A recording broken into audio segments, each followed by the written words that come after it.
Hello बच्चों, मैं SL Prajapat स्वागत करता हूं आरसीसी के इस डिजिटल प्लेटफॉर्म पर। तो आज से बच्चों हम 11वीं-12वीं की मैथ के संपूर्ण वीडियो यहां यूट्यूब पर बिल्कुल फ्री अपलोड करेंगे। तो आज से हमारी रेगुलर क्लास रहेगी, तो यूट्यूब से ज़्यादा इस पर देखिए और शेयर करिए। चलो हम 11वीं क्लास की आज मैथ स्टार्ट करेंगे। और 11वीं क्लास की जो मैथ है उसका फर्स्ट चैप्टर जो कि किसका है, समुच्चय का है। समुच्चय को इंग्लिश में बेटा सेट्स कहा जाता है। समुच्चय को इंग्लिश में क्या कहा जाता है बेटा, सेट्स कहा जाता है। अब देखो समुच्चय, तो समुच्चय का अर्थ क्या है यहाँ पे, समुच्चय का अर्थ क्या है यहाँ पे, समुच्चय का अर्थ है यहाँ पर बेटा वो किसी वस्तुओं या संख्याओं, क्या कहा मैंने बेटा दोबारा सुनना, किसी वस्तुओं या संख्याओं का सुपरिभाषित संग्रहणी क्या कहलाता है, समुच्चय कहलाता है। मैंने एक वर्ड बोला बेटा यहाँ पर सुपरिभाषित, तो सुपरिभाषित का मतलब होता है एक निश्चित संग्रहणी क्या कहलाता है, समुच्चय कहलाता है। जैसे एग्जाम्पल के तौर पे मैं कहूँ 1 से 10 तक की प्राकृत संख्याओं का समूह है। अब 10 तक की प्राकृत संख्याओं का समूह है तो मैं कहूँगा, बताओ बेटा क्या आएगा, 1 2 3 से लेकर कहाँ तक, 10 तक की सभी प्राकृत संख्या। सभी बच्चों का ये फिक्स एक ही आंसर आएगा। तो इस प्रकार ये क्या है, सुपरिभाषित है। और इस सुपरिभाषित समूह को ही क्या कहा जाता है बेटा, सेट्स कहा जाता है।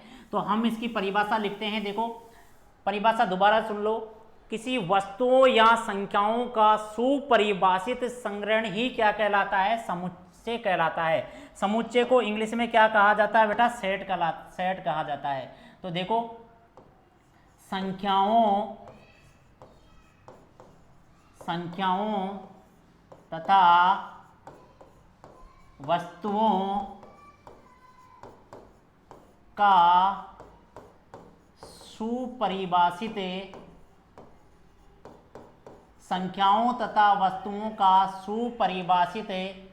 संग्रहण ही समुच्चय कहलाता है।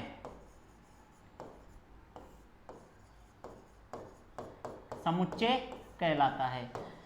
एग्जाम्पल के तौर पर उदाहरण देखिए। उदाहरण में कहूं जैसे कक्षा 11 के विद्यार्थी। अब बताइए आपकी स्कूल के कक्षा 11 के विद्यार्थी है, तो ये तो फिक्स है, तो इसका मतलब क्या है, ये समुच्चय है। इसका मतलब क्या है बेटा, ये समुच्चय है। ऐसे ही मैं कहूं 100 तक, ये दूसरा एग्जाम्पल है, 100 तक की अभाज्य संख्याओं का समूह है। अभाज्य संख्याओं का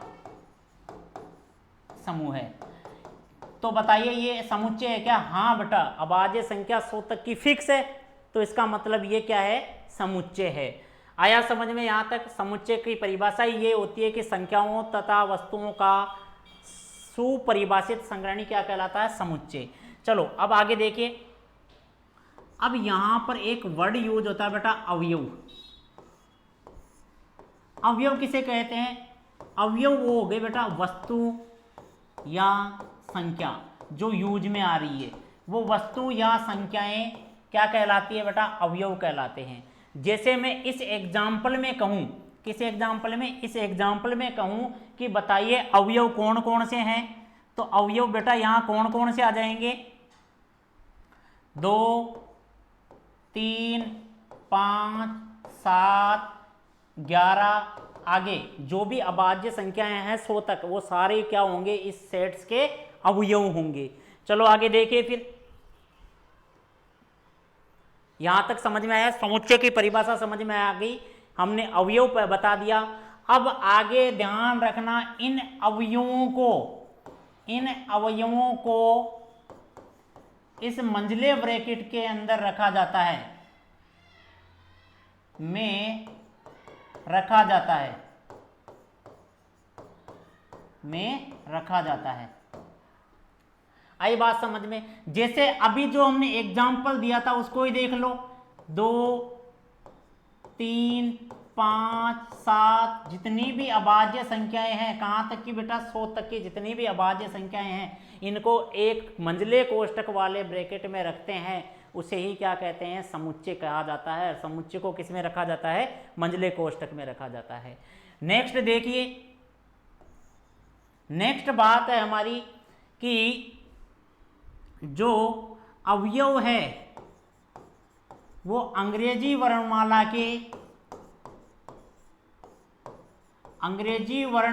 के स्मॉल लेटर यानी कि छोटे अक्षर बोल दो, स्मॉल लेटर में लिखे जाते हैं।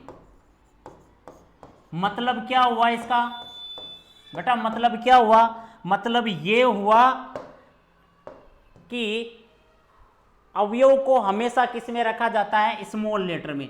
जैसे मैं कहूं ABCD इस प्रकार लिखेंगे, न कि इस प्रकार, हम इस प्रकार नहीं लिख सकते हैं। अवयव को हमेशा कैसे लिखेंगे, छोटे ब्रैकेट में लिखेंगे, इस प्रकार नहीं लिखा जा सकता है। आई बात समझ में। चलो अगली बात देखिए, जब अवयव को इस प्रकार लिखा जाता है तो समुच्चय को कैसे लिखते हैं फिर, तो आगे देखिए, समुच्चय को अंग्रेजी वर्णमाला के कैपिटल लेटर में लिखा जाता है, कैपिटल में लिखा जाता है। हमेशा समुच्चय को कैपिटल लेटर में लिखा जाता है। देखिए कैसे, अभी ये समुच्चय है और इसको मैं ए नाम देता हूं, तो ये हो गया ABCD, ये एक समुच्चय है क्या, ए। हम इसको कभी भी ऐसे नहीं लिख सकते हैं, कैसे, सॉरी, हम कभी भी इसको ऐसे नहीं लिख सकते हैं, ABC इस प्रकार नहीं लिख सकते हैं। आई बात समझ में, यहां तक समझ में आ गया। हमने समुच्चय की परिभाषा बताई। समुच्चय क्या होता है, वस्तुओं या संख्याओं का सुपरिभाषित संग्रहण होता है, ठीक है। फिर इसके बाद में हमने बताया अवयव। अवयव क्या होते हैं, इसमें जो प्रयुक्त होती है वो संख्याएं या वस्तुएं क्या कहलाती है, अवयव। फिर इसके बाद में बेटा हमने क्या बताया कि इन समुच्चय को किस में रखा जाता है, मंझले कोष्टक में रखा जाता है। फिर इसके बाद में हम पढ़ रहे हैं कि अवयवों को स्मॉल लेटर में लिखा जाता है और समुच्चय को कैपिटल लेटर में लिखा जाता है, जो कि हम इस एग्जाम्पल से समझ सकते हैं। यहाँ तक समझ में आया होगा। फिर आगे बढ़ते हैं। आगे देखिए बेटा, हम कुछ संख्याओं को, जो संख्याएं होती हैं उनको एक सिंबल्स के द्वारा प्रदर्शित करते हैं। जैसे मैं कहूँ, आगे ध्यान रखना, जब भी हम प्रदर्शित करेंगे, R का मतलब होता है रियल नंबर, R का मतलब होगा रियल नंबर, जो कहाँ से होती है बेटा, -∞ से +∞ तक होती है। और हिंदी में क्या बोला जाता है बेटा इसको, वास्तविक संख्या। हिंदी में क्या बोला जाएगा बेटा इसको, वास्तविक संख्या, जिसमें क्या होती है, परिमेय संख्या भी आती है और अपरिमेय संख्या भी आती है। क्या होगी बेटा, हिंदी में क्या बोला जाता है इसको, वास्तविक संख्याएं। नेक्स्ट दूसरे नंबर पे देखिए, क्यों आएगी। क्यों को बोला जाता है बेटा रेशनल नंबर। रेशनल नंबर जो होते हैं उसको क्या कहते हैं, बताओ बेटा, P/Q रूप में लिखे जाते हैं, जहां पे Q does not equal to 0 होता है। इसका मतलब क्या है, Q अगर 0 हो जाएगा तो अनंत बन जाएगा, इस कारण से Q 0 नहीं होगा। और इनको कहा जाता है परिमेय संख्याएं। क्या कहा जाता है, परिमेय संख्याएं। क्या कहा जाता है बेटा, परिमेय संख्याएं।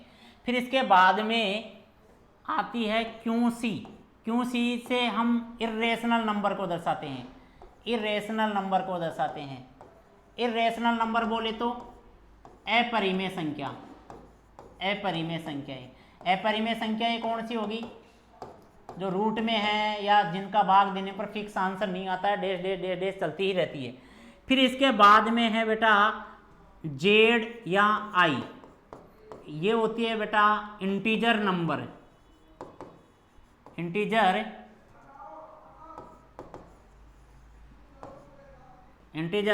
नंबर। इसको कहा जाता है पूर्णांक संख्याएं। पूर्णांक संख्या कौन सी होती है बेटा? जो फिक्स संख्याएं होती है, जैसे 1 2 3 4 प्लस माइनस कोई सी भी हो सकती है। ये प्लस या माइनस में हो सकती है, 1 प्लस माइनस 2 प्लस माइनस 3, इस प्रकार, है ना, अनंत तक होती है। आगे देखिए फिर W को कहा जाता है होल नंबर्स। होल नंबर्स बोले तो पूर्ण संख्याएं। अब पूर्ण संख्याएं कहाँ से चालू होते हैं बेटा? पूर्ण संख्याएं होती है 0 से चालू, 0 1 2 3, ऐसी प्राकृत संख्या होती है जो 0 से स्टार्ट होती है। इसके बाद में देखिए नेचुरल नंबर, n क्या होता है बेटा? Natural number.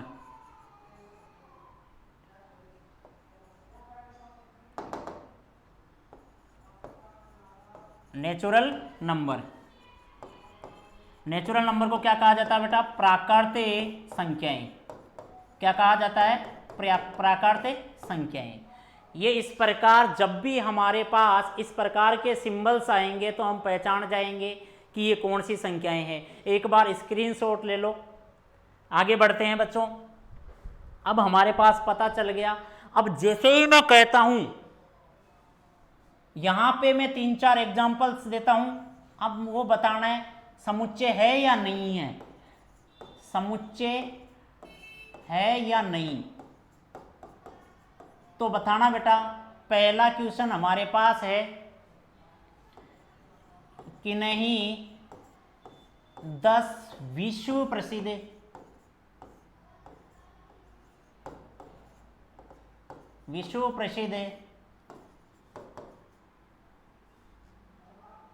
इमारतों का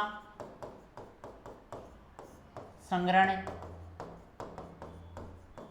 मैं कह देता हूं दूसरा 10 शक्तिशाली जानवरों का संग्रहण। नेक्स्ट देखिए, मैं कह देता हूं तीसरा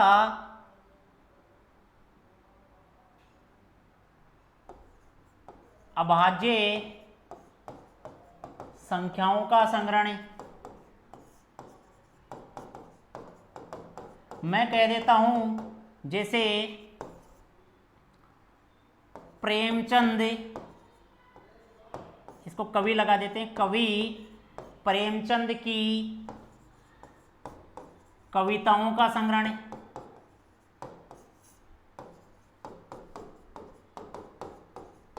आगे देखिए, मैं कह देता हूं 10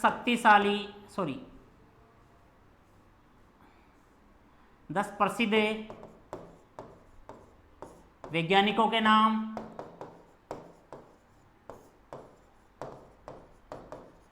आगे देखिए, मैं कह देता हूं 100 से कम सम संख्याओं का समूह है।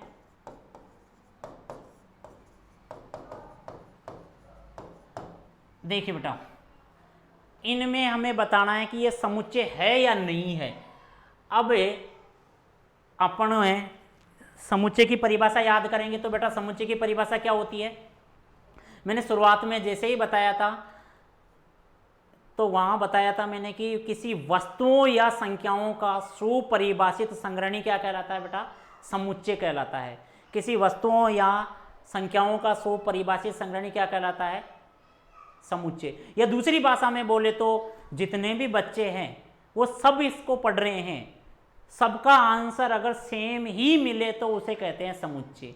अब देखो पहला क्वेश्चन पढ़ो कि नहीं 10 विश्व प्रसिद्ध इमारतों के नाम।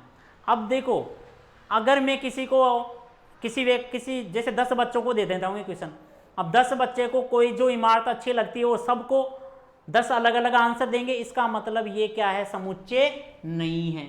सबका आंसर यहाँ सेम नहीं मिलेगा, क्योंकि 10 इमारतें क्या पता कौन कौन सी लिखेंगे वो। इसी प्रकार 10 शक्तिशाली जानवरों का संग्रहण। अब जो 10 शक्तिशाली जानवरों का संग्रहण है वो भी अलग अलग हो सकता है, क्या पता किसी को खरगोश से ही डर लगता हो तो वो खरगोश भी लिख सकता है। तो इस प्रकार ये भी क्या है, समुच्चय नहीं है।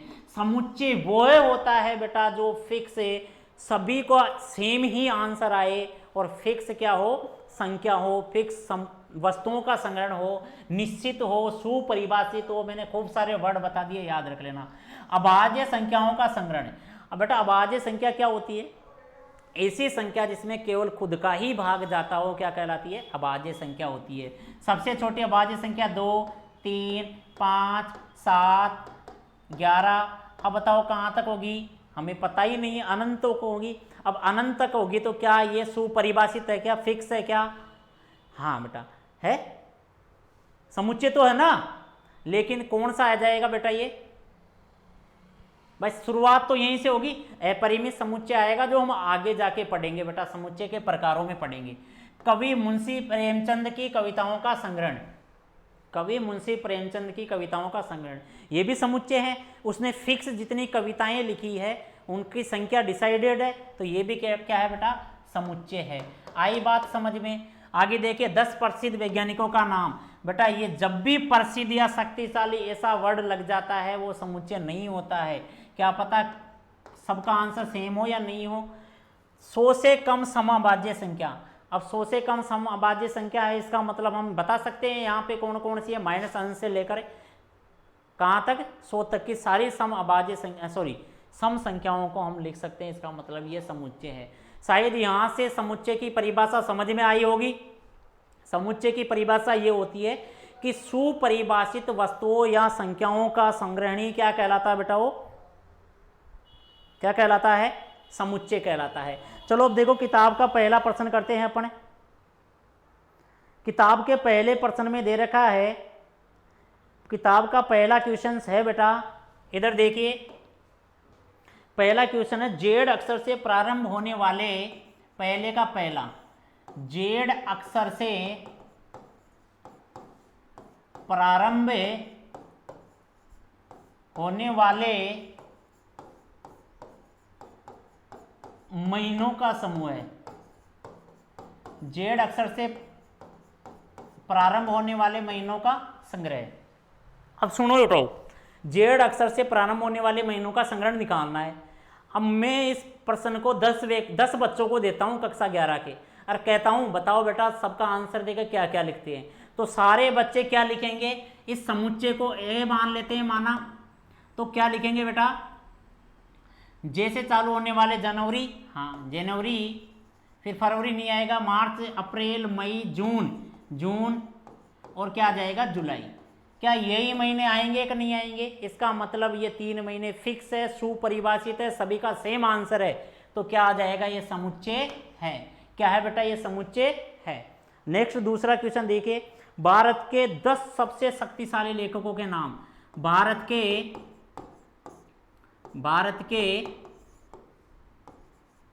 10 शक्तिशाली नहीं, 10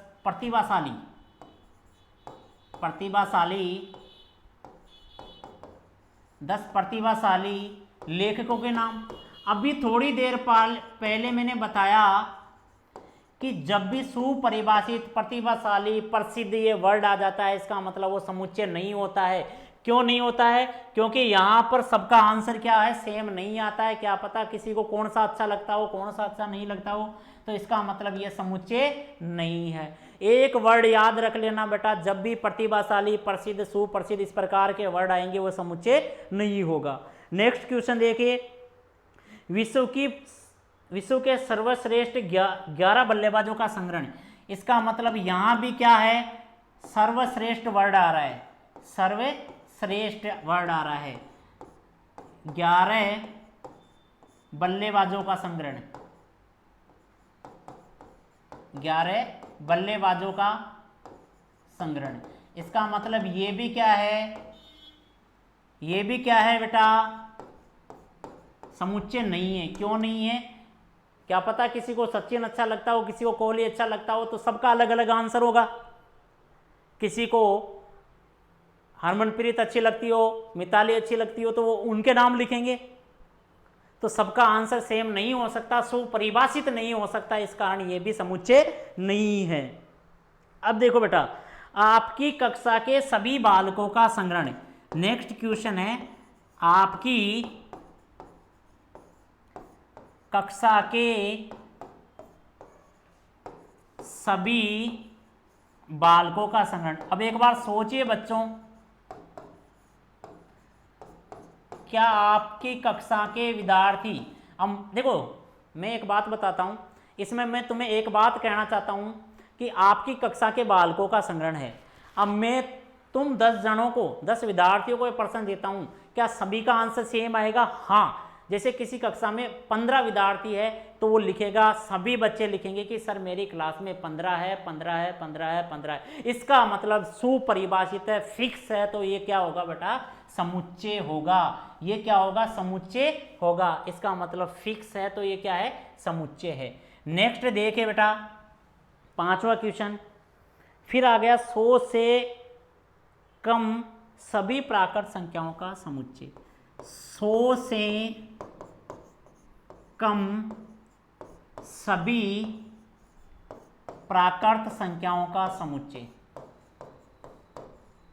प्राकृत संख्याओं का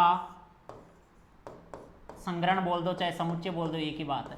समुच्चय नहीं बोल सकते क्योंकि अभी संग्रहण ले रहे हैं, समुच्चय है ही नहीं, ये बताना है। अब देखो, 100 से कम सभी प्राकृत संख्याएं। अभी थोड़ी देर पहले हमने बताया कि प्राकृत संख्याओं को किससे प्रदर्शित करते हैं? n से प्रदर्शित करते हैं, ठीक है। अब 100 से कम प्राकृत संख्या कहाँ से चालू होती है? 1 से चालू होती है। और फिक्स संख्याएं होती है, कहाँ तक लेनी है अपने को? 100 तक लेनी है। तो बताइए, सभी बच्चों का सेम आंसर आएगा, सुपरिभाषित आएगा, फिक्स आंसर आएगा। इसका मतलब क्या है? ये समुच्चय, हाँ ये समुच्चय है, हाँ ये समुच्चय है। नेक्स्ट देखिए, यहां तक अगर तुम स्क्रीनशॉट लेना चाहते हो तो ले सकते हो। आगे देखिए नेक्स्ट क्वेश्चन। क्वेश्चन नेक्स्ट है अपना 6ठा क्वेश्चन है, लेखक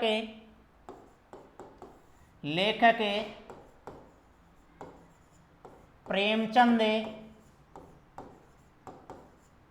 लेखक कौन सा? ये शायद अभी हमने करवा दिया है। प्रेमचंद द्वारा लिखित उपन्यासों का संग्रहण। अब मुझे एक बात बता दीजिए, किसी प्रॉपर व्यक्ति के बारे में बात कर रहा है, ये किसी फिक्स व्यक्ति के बारे में बात कर रहा है, तो सभी का आंसर सेम आएगा, क्योंकि प्रेमचंद जी ने फिक्स संख्या में लिखे हैं उपन्यास। जितनी भी उनकी रचनाएं हैं सारी वो फिक्स है। इसका मतलब बेटा ये क्या है? समुच्चय है। ये क्या है? समुच्चय है। नेक्स्ट देखो, सभी समपूर्णांकों का संग्रहण। सभी समपूर्णांकों का संग्रहण क्या है बेटा? समुच्चय कर दोगे। नेक्स्ट देखिए, इस अध्याय में आने वाले प्रश्नों का संग्रहण। आगे देखिए, इसे अध्याय में आने वाले प्रश्नों का संग्रहण। इस अध्याय में आने वाले प्रश्नों का संग्रहण। अब बता दीजिए, अब इस अध्याय में आने वाले प्रश्न तो फिक्स है, सबको ही पता है, सारे बच्चे बता देंगे कि गुरुजी इस पहली प्रश्नावली में 100 क्वेश्चन है, तो सबका आंसर सेम होगा, सुपरिभाषित होगा, निश्चित होगा। इस प्रकार ये क्या है बेटा? समुच्चय है। फिर आगे देखिए, विश्व के सबसे अधिक खतरनाक जानवरों का संग्रहण, जो कि हमने करवा दिया अभी। अब ये बताओ, सबका अलग अलग आंसर होगा, इसका मतलब ये भी क्या है? समुच्चय नहीं है। तो आज हमने बेटा समुच्चय को परिभाषित किया है और इसके खूब सारे एग्जाम्पल्स किए हैं, साथ ही किताब के 1.1 के क्वेश्चंस किए हैं। तो 1.1 का क्वेश्चन नंबर फर्स्ट, जो कि किससे संबंधित है? समुच्चय से संबंधित है। हमने विस्तार से बता दिया है समुच्चय क्या होता है। अब हम नेक्स्ट कल पढ़ेंगे समुच्चय के प्रकार क्या होते हैं और इसके बारे में कौन कौन से चिन्ह होते हैं, बिलोंग्स टू क्या होता है, उप समुच्चय क्या होता है, सारी चीज़ें हम day by day regular completely 11th और 12th की सारी चीज़ें हम पढ़ेंगे। तो एक बार मैं रिवाइज कराना चाहता हूँ, सारे बच्चे सामने देखिए और बिल्कुल दिमाग के साथ प्रॉपर तरीके से सुनते रहिए, ताकि अपने को है ना, अगर पुरानी कोई भी चीज़ छूट गई है पीछे तो बिल्कुल ही अपने समझ में आ जाए। जैसे मान लो अब हमने आज शुरुआत में सबसे पहले बेटा समुच्चय पूछा, समुच्चय पढ़ाया है। समुच्चय क्या होता है? समुच्चय को इंग्लिश में सेट्स कहा जाता है। तो इसकी परिभाषा होती है किसी वस्तुओं या संख्याओं का सुपरिभाषित संग्रहणी क्या कहलाता है? समुच्चय कहलाता है। ठीक है, समुच्चय को अंदर यानी कि मंझले कोष्ठक में रखा जाता है। समुच्चय को इस मंझले कोष्ठक में रखा जाता है और इसे मंझले कोष्ठक में जो आते हैं संख्याएं या वस्तुएं, इनको क्या कहा जाता है बेटा? अवयव कहा जाता है। इनको क्या कहा जाता है? अवयव कहा जाता है। और ये अवयव हमेशा कौन से लेटर में होते हैं? स्मॉल लेटर में होते हैं। कौन से लेटर में होते हैं? स्मॉल लेटर, जैसे स्मॉल ABCD इस प्रकार के, ना। और फिर हमने बताया कि सेट्स को हम कैपिटल लेटर से दर्शाते हैं। कैपिटल लेटर से दर्शाते हैं। कैपिटल लेटर जैसे ABC ऐसे है ना। फिर इसके बाद में हमने बताया कि अगर फिक्स है, निश्चित है, तो वो समुच्चय होते हैं। उसके हमने खूब सारे एग्जाम्पल्स किए हैं, तो उनको करता खूब सारे एग्जाम्पल्स किए हैं, तो उनको करना बेटा, इसको शेयर करना। अब डे बाय डे रेगुलर नियमित रूप से 11th और 12th की कंप्लीट क्लासें यूट्यूब पर बिल्कुल फ्री ऑफ कॉस्ट मिलेगी आपको। तो रोजाना निश्चित रूप से देखिए। कोई भी चीज़ें समझ में नहीं आए तो कमेंट बॉक्स में आप कमेंट कर सकते हैं।